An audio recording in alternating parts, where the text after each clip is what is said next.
اعوذ باللہ من الشیطان الرجیم، بسم اللہ الرحمن الرحیم۔ محترم سامعین السلام علیکم۔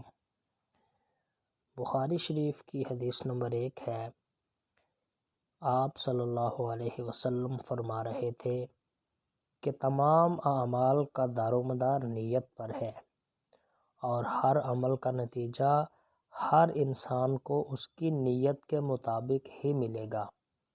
پس جس کی ہجرت یعنی کہ ترک وطن دولت دنیا حاصل کرنے کے لیے ہو یا کسی عورت سے شادی کی غرض سے ہو، پس اس کی ہجرت ان ہی چیزوں کے لیے ہوگی جن کے حاصل کرنے کی نیت سے اس نے ہجرت کی ہے۔